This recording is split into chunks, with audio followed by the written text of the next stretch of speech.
नमस्कार, आप देख रहे हैं न्यूज स्पेशल और मैं हूं आपके साथ निशि भाटिया। मुख्यमंत्री पुष्कर सिंह धामी के सख्त निर्देशों के बाद जिलाधिकारी सविन बंसल ने जर्जर विद्यालय भवनों को लेकर जीरो टॉलरेंस की नीति अपनाई है। नतीजा ये रहा कि महज 10 दिनों में 100 स्कूलों की जर्जर भवन रिपोर्ट सामने आई, जो वर्षों से फाइलों में दबकर रह गई थी, जिसमें बहुत सारे सवाल भी दबकर रह गए जो आज जाकर सामने आए हैं। तो मुख्य कारण क्या कुछ है ये भी जान लेते हैं। स्कूल में मेंटेनेंस का कार्य नहीं हुआ तो कई स्कूल वर्षों से बजट का इंतजार कर रहे हैं, ये भी मुख्य कारण है। और दूसरी तरफ ब्लॉक व जिला स्तरीय अधिकारी बेपरवाह नजर आते हैं।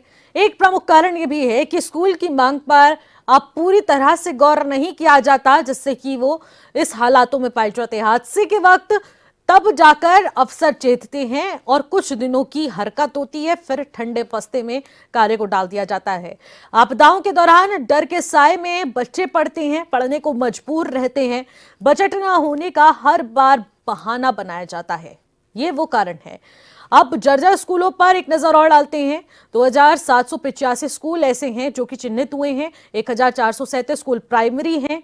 इसके अलावा आपको बता दें कि 303 जूनियर हाई स्कूल हैं। अगर पूरे प्रदेश का हम लोग ब्यौरा तैयार कर रहे हैं तो 1045 इंटर कॉलेज जर्जर अवस्था में पड़े हुए हैं। इसके अलावा देख लिया जाए तो 206 स्कूल दून में अकेले शामिल हैं, यानी कि 206 स्कूल सिर्फ और सिर्फ दून के हैं। 77 स्कूल अब दून में बनाए जाएंगे, इनका निर्माण होगा। और ऐसे में 79 विद्यालय भवन जो पूरी तरह से निष्प्रयोज्य पाए गए हैं। 17 विद्यालय आंशिक रूप से जर्जर हैं। ये पूरा रिपोर्ट का खाका हम दे रहे हैं। 63 स्कूलों में वैकल्पिक पढ़ाई शुरू हो चुकी है और ऐसे में 16 स्कूलों में जल्द वैकल्पिक जो है वो व्यवस्था तैयार की जाएगी।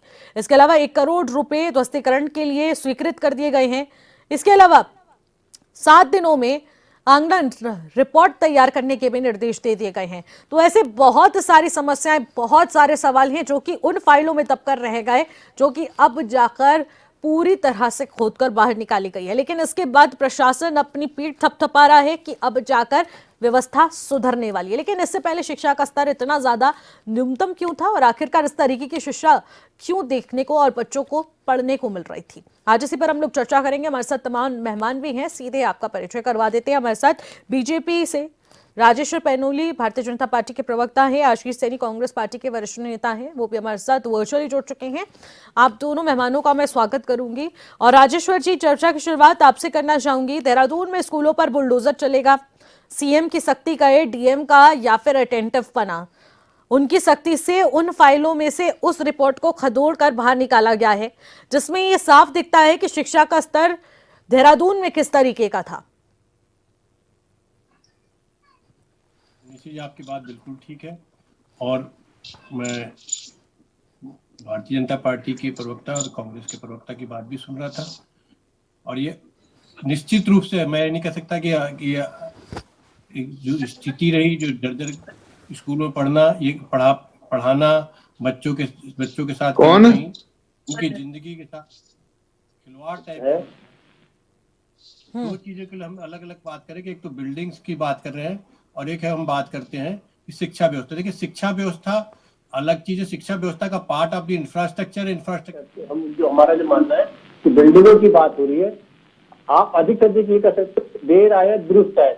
हम आज की डेट पे दुरुस्त आए हैं कि नहीं आए, और जहां पर भी जो भी माननीय मुख्यमंत्री का भी और जो हमारी पूरा शासन प्रशासन है उसका भी, कि कौन से लोग ऐसे थे या किन लोगों के कारण से चीजें फाइलों में लगी रही, क्या क्या ऐसे रीजन थे, इनमें किसी को न तो बख्शने जा रही है हमारी सरकार और न धामी जी किसी को छोड़ने जा रहे हैं। जहां तक देहरादून की बात है, देहरादून में जो हमारे डीएम साहब है वो काफी, मुझे लगता है काफी एक्टिव और वो दिखाई भी देते हैं और करके भी देते हैं, रिजल्ट ओरिएंटेड है।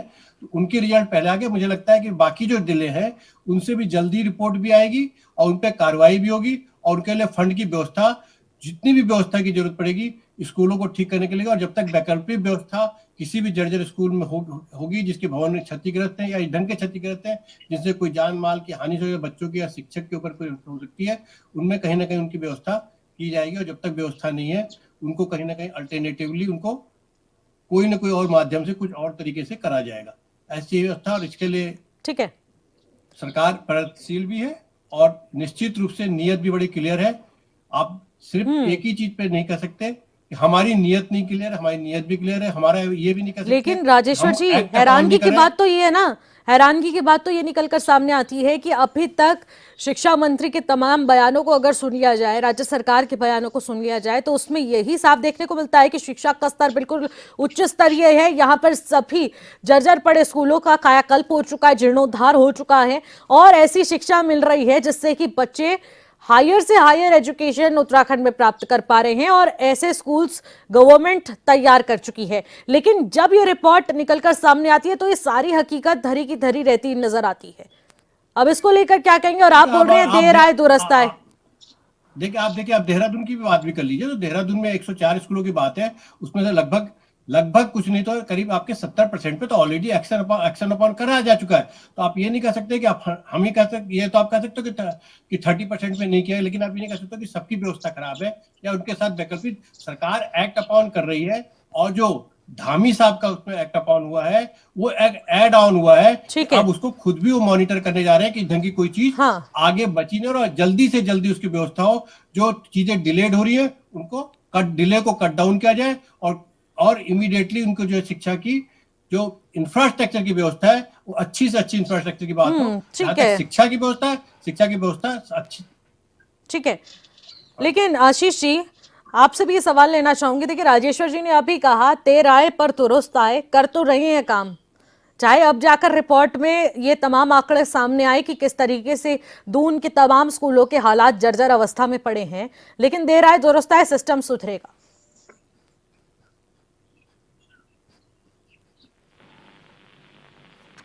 आशीष जी,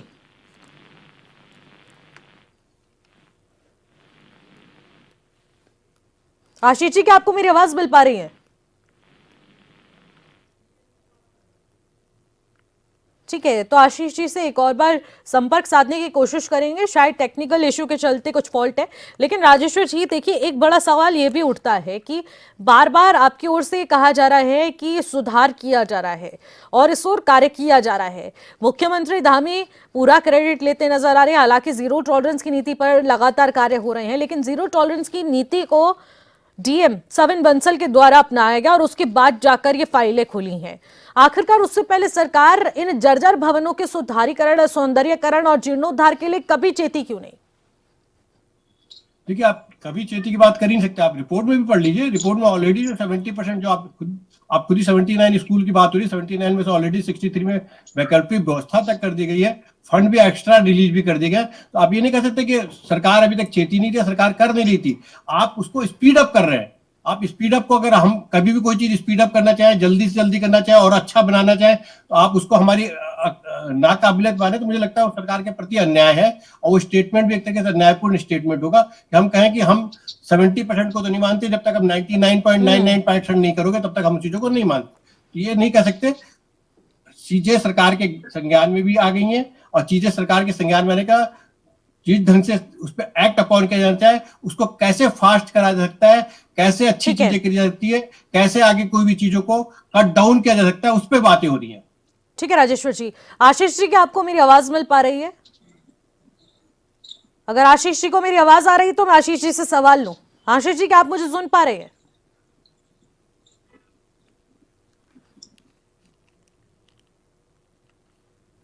ठीक है, तो आशीष जी से जुड़ेंगे, लेकिन बहुत सारे सवाल हैं और ग्राफिक्स के जरिए हम बार बार दिखाने की कोशिश भी कर रहे हैं। एक और बार ग्राफिक्स की ओर नजर डालते हैं। देखिए, रिपोर्ट व कार्रवाई का जो खाका है वो तैयार हो गया। 7 दिन में पूरी तरह से रिपोर्ट तैयार करने के निर्देश दिए गए हैं। स्कूल के मेंटेनेंस पर भी अब ध्यान नहीं दिया जा रहा था, उस पर दिया जाएगा। कई स्कूल वर्षों से बजट का इंतजार कर रहे थे, उस पर भी बातचीत होगी। ब्लॉक व जिला स्तरीय अधिकारी बेपरवाह नजर आए और यही वो मुख्य कारण बने हैं जो कि आज 5 से 10 साल जर्जर अवस्था में पड़े स्कूल हैं। आशीष जी, क्या आपको मेरी आवाज मिल पा रही है? आशीष जी, आशीष जी, देखिए, राजेश्वर जी से जब मैंने सवाल पूछा क्योंकि देहरादून में स्कूलों पर बुलडोजर की कार्रवाई होगी, सीएम के सख्त आदेश कह लें या फिर सविन बंसल की अटेंटिवनेस, उनके चलते 79 ऐसे स्कूल हैं जिनको चुना गया है जो कि पूरी तरह से गिराए जाएंगे और उसका पुनर्निर्माण का भी कार्य देखते क्या किया जाएगा। लेकिन उसके लिए कहा जा रहा है कि देर आए पर दुरुस्त आए। सरकार इस विषय पर ध्यान केंद्रित कर रही है और अब शिक्षा का स्तर उच्च स्तरीय होने जा रहा है।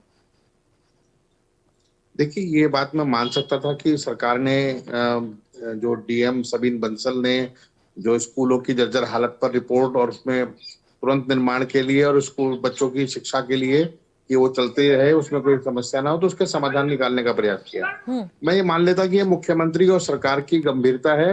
हो सकता है कोई समस्या सामने आने पर आप उसके समाधान के लिए निकले, लेकिन आज इनको एक जनरल ऑर्डर बना देना चाहिए कि पूरे प्रदेश में यदि कोई स्कूल ऐसा है जो जिसकी बिल्डिंग खतरे की जद में है और वहां के बच्चों की शिक्षा पर इसका प्रभाव पड़ रहा है, तो मुख्यमंत्री जी को उसके लिए एक जियो निकाल देना चाहिए था। लेकिन अभी उन्होंने नहीं निकाला है। इसका मतलब ये है कि देहरादून की बात हो गई तो देहरादून के बारे में चर्चा हो गई, वरना बाकी पूरे प्रदेश में क्या हालात हैं। और मैं एक पुरानी कहावत है हमारे यहाँ की, हांडी में से एक चावल निकाला वही कच्चा निकल गया।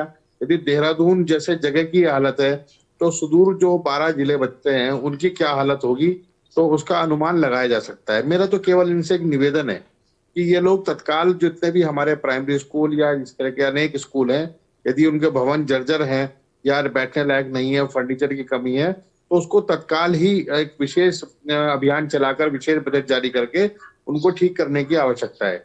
इसमें देरी करने की जरूरत नहीं है। शिक्षा और चिकित्सा, ये दो चीज सबसे पहली प्राथमिकता है, इसके बाद सब कुछ आता है। तो आप इन दोनों चीजों में कोई संकोच ना करें और इनको सरकार को चाहिए कि इस पर तुरंत संज्ञान ले। और ये जो शब्द इस्तेमाल करते हैं ना कि सख्त निर्णय लिया, तत्काल निर्णय ले लिया, ये कर दिया, ये शब्दों का शब्दावली बंद कर दीजिए। काम करे पर ध्यान दीजिए।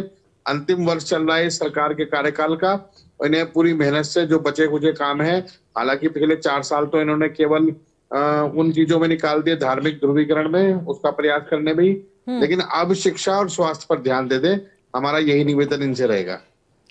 राजेश्वर जी, देखिए यहाँ पर किस तरीके से कार्य करना है उसकी सलाह भी तो आशीष जी ने दे दी, लेकिन एक और चीज अगर उसको गौर फरमाया जाए तो ये देखने को मिलती है कि 5 से 10 साल पुराने भी वो भवन है जो कि जर्जर अवस्था में है। और जब भी उन जैसे कहेंगे कि शिक्षा व्यवस्था जो लगातार सवालों के घेरे में रहती है, विपक्ष के द्वारा भी कई बार सवाल उठाए गए, और जब विद्यालय प्रशासन सीधे सरकार से बातचीत करता है, बजट जारी करने की बात कही जाती है, तो बजट जारी भी होता है, लेकिन आखिरकार वो बजट वहां पर पूरी तरह से व्यवस्था को ठीक कर कर दिखाया जाता है और फाइल तुरंत बंद कर ली जाती है, लेकिन हालात जस के तस रहते हैं। वरना इस तरीके की स्थिति उत्पन्न ना होती कि पूरी तरह से भवनों को ध्वस्त किया जाएगा, उन पर बुलडोजर चलाया जाएगा।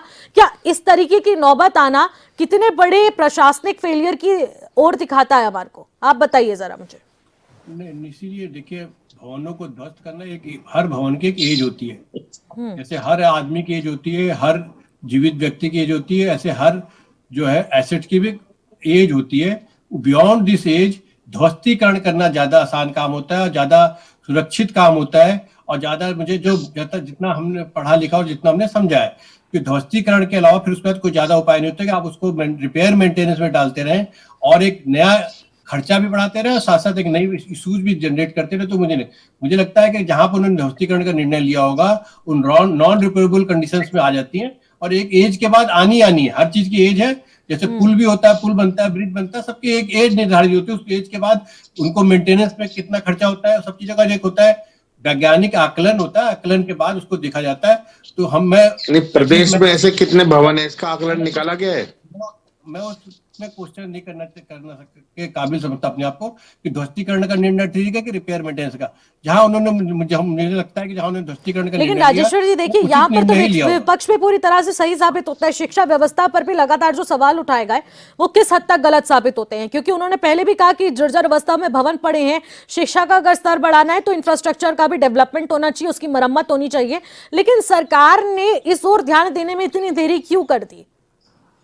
देखिए, सरकार ने जो ध्यान देने की बात नहीं होती है, अब स्पीड अप करने की बात आप कर सकते हैं कि हमने शुरू से इतना स्पीड क्यों नहीं रखी। तो आप शुरू से स्पीड ना, आप हर चीजों का एक समय के हिसाब से काम करेंगे, उन तरीकों से काम करेंगे। प्रदेश में बहुत से स्कूल ऐसे हैं जहां बच्चों के जाने का रास्ता तक भी नहीं है। आप 5 साल से कर क्या रहे हैं? मैं ये जानना चाह रहा हूँ ना कि आपकी सरकार कर क्या रही है।